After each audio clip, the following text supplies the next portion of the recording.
যদি প্রতি রাতে একবার এই সূরাটি নিয়মিত পড়তে পারেন, আল্লাহ এত দিবে বলবেন আর লাগবে না। প্রিয় ভাই, এই এমনই একটি সূরা, যে সূরা নিয়মিত একবার পড়লে যা চিন্তা করবেন ইনশাআল্লাহ তাই হবে। কিন্তু তার জন্য আপনাকে আল্লাহওয়ালা হতে হবে। রিজিকে বরকত লাভের আমল, অভাব অনটন দূর করার একটি সূরার আমলের কথা বলবো। তো প্রথমে আমি বলবো, আব্দুল্লাহ ইবনে মাসউদ রাদিয়াল্লাহু তাআলা থেকে বর্ণিত আছে এবং এটি প্রতি রাতে পড়ার জন্য উৎসাহিত করা হয় এই সূরাটি। তো সেই সূরাটির নাম হলো সূরা ওয়াকিয়া। সূরা ওয়াকিয়ার ফজিলত দারিদ্র্য দূর করে। হাদিস অনুসারে যে ব্যক্তি প্রতিদিন রাতে সূরা ওয়াকিয়া পাঠ করবে তার দারিদ্র্য কখনো স্পর্শ করবে না। ক্ষুধার কষ্ট থেকে মুক্তি, এই সূরা পাঠ করলে ব্যক্তি ক্ষুধায় কষ্ট পাবে না। ধন লাভের সূরা, যেহেতু এই সূরা পাঠ করলে দারিদ্র্য দূর হয়, তাই একে সূরা জ্ঞানী ধনের সূরা বলা হয়। সূরা ওয়াকিয়া সম্পর্কে কিছু তথ্য। এটি কোরআনের 56তম সূরা। এর আয়াত সংখ্যা হলো 96, রুকুর সংখ্যা হলো 3। এটি মক্কায় অবতীর্ণ হয়। ওয়াকিয়া শব্দের অর্থ হলো নিশ্চিত ঘটনা বা কিয়ামত। তো প্রিয় ভাই, আমি একটি হাদিস আপনাকে বলবো। সেই হাদিসটি আব্দুল্লাহ ইবনে মাসউদ রাদিয়াল্লাহু তাআলা আনহু থেকে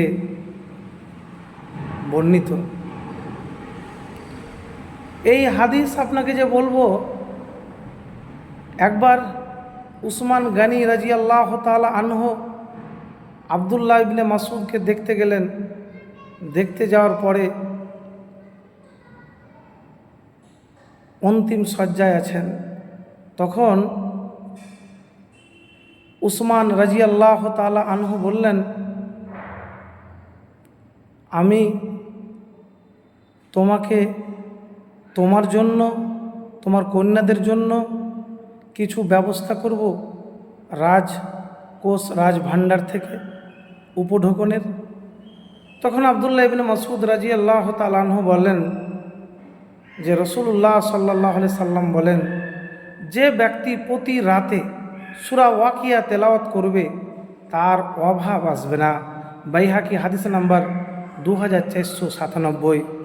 আমি আমার কন্যাদেরকে বলেছি সূরা ওয়াকিয়া পাঠ করতে, ওয়াকিয়ার শিক্ষা দিয়েছি। অতএব আপনার রাজভাণ্ডার, রাজকোষ থেকে কিছু লাগবে না। তো প্রিয় ভাই, এতটুকুন আপনাকে বলবো, একবার পাঠ করবেন আর বালিশে মাথা রেখে যতক্ষণ পর্যন্ত ঘুম আসবে না, লা ইলাহা ইল্লাল্লাহ, লা হাওলা ওয়ালা কুওয়াতা ইল্লা বিল্লাহ, লা হাওলা ওয়ালা কুওয়াতা ইল্লা বিল্লাহ, এইভাবে আপনি জিকির করতেই থাকবেন। আর যখন দিন কাজের শুরু করবেন, যে কাজটা করবেন আবেগ দিয়ে নয়, বিবেক দিয়ে করবেন। উপস্থিত বুদ্ধিকে কাজে লাগাবেন, ধারাবাহিকতার সাথে কাজ করবেন। সময়কে যদি কাজে লাগাতে পারেন, উপস্থিত বুদ্ধি কাজে লাগাতে পারেন, তো কখনো আপনাকে কারো কাছে হাত পাততে হবে না। আর যে আমলের কথা বলবো, আল্লাহর যদি প্রিয় হতে চান তাহলে ইস্তেগফার বেশি বেশি করে করেন। আস্তাগফিরুল্লাহ, আস্তাগফিরুল্লাহ, রব্বিক ফিরলি জুনুবি বেশি বেশি করে পাঠ করুন।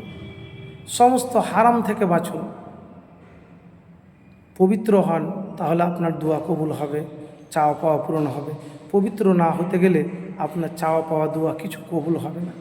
তো প্রিয় ভাই, একবার এই সূরা ওয়াকিয়ার আমল নিয়মিত প্রতি রাতে করেই তো দেখুন।